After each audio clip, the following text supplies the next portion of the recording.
No altruism can be found whatsoever, for all human volitional actions are performed on one's own self-interest and one's own self-interest only. No matter what deed you might do, it is done only on self-interest. For example, giving charity to a disaster victim in a different country, far away, knowing that they would never be able to know who donated, or they would never be able to meet the ones that donated to appreciate the deed. Such deeds are done out of selfishness as well as stealing one's belonging without care for the person who is it stolen from.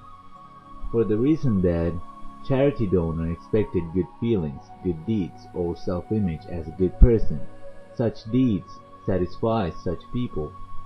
If it wasn't for such feelings, such deeds wouldn't occur, and vice versa for the thief. The thief stole someone else's belongings for the reason that by stealing, the thief gained pleasure and etc. The thief and the donor had the exact same intentions, exact same motive, which is gaining self-interest.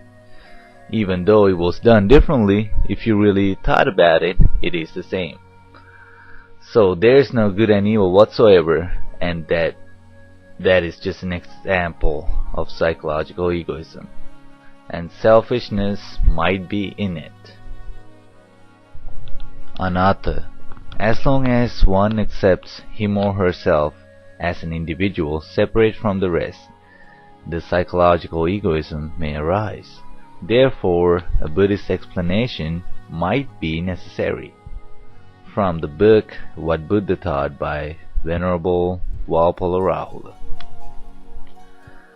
What is called a being or an individual or I, according to Buddhist philosophy, is only a combination of mental forces or energies, which may be divided into 5 groups or aggregates.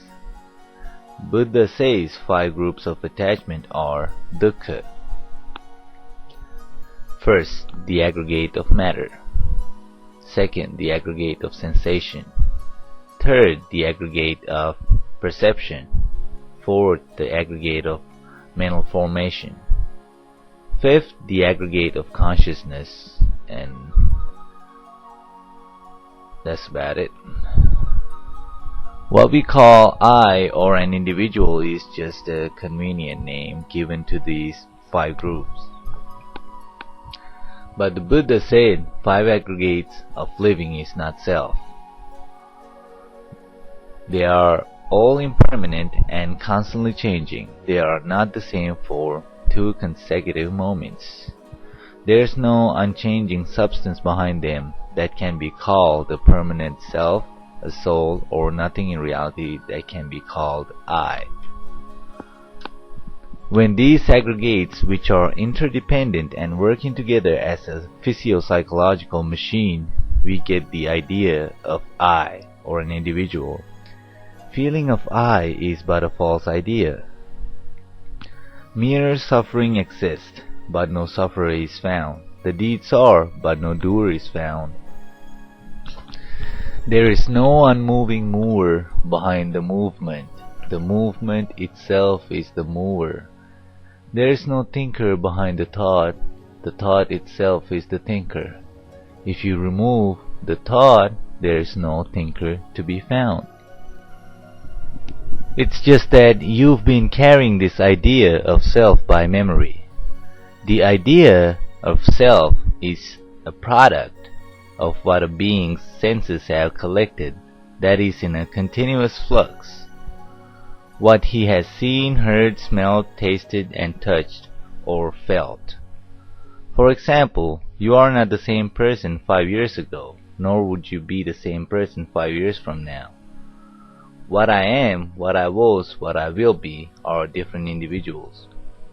It's not that all we have is just a trail of thoughts, one progressing another. It's that we are a trail of thoughts, one thought moment creating the next.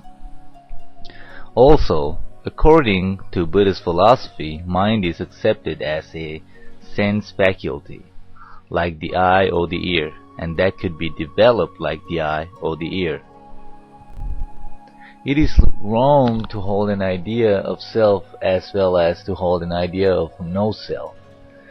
On the convention of the world, there is a self, but in reality there is no self. In the book What Buddha Taught, there are several forms of meditations. One of them that caught my interest was living the very present moment. It is to live the present moment no matter what you do, whether you eat, drink, or whether you even do personal duties, without the feeling of I. You have to forget the false idea of I completely when you live the present. By living the present, it does not in any way make you not want to think of the future or the past. On the contrary, you would think of the future or the past in relation to the present, as it is said. In conclusion, I would say that by accepting I as an individual separate from the rest creates psychological egoism. It should not be understood as self-annihilation. On the contrary, it is self-realization. For you looking at yourself objectively. What I am is not what I was, nor would I ever will be what I am now. We are being dead and reborn every moment in this very life. Here A is not equal to A. From what is collected by our sense organs, according to what is heard, seen, felt, tasted and smelt, the idea of I or an individual separate from the rest is formed. Ever-changing, impermanent, never the same for 2 consecutive moments. An individual or I is but a slave of senses. It would be wise to control your senses rather than to be controlled by your senses. At the end, I is but an illusion, a false belief, a slave for desires. It's better to hold the physical body as the self, for it changes much slower. The mind and self are 2 different things. By accepting I as an individual separate from the rest is to accept suffering as one's own suffering and happiness as one's own happiness. But once a form of pleasure arises, the idea of I would make you want to crave it. By not achieving what you crave, you would be sad. Or by achieving what you crave, it would make you crave for even more. And it's universally accepted that you would never get everything you want. It is wise not to be sad with your sorrows. If someone is a good person, normally, a type of individual who do good, if he or she forget the false idea of self or I, the good deeds that he or she would do would be done naturally for the good itself. With such a state of mind where you see all things objectively, you will see morality as it is through meditation. That was just a thought, just an idea. To get a better understanding of the subject, read What Buddha Taught by Walpola Rahula. Thank you for watching. Be well.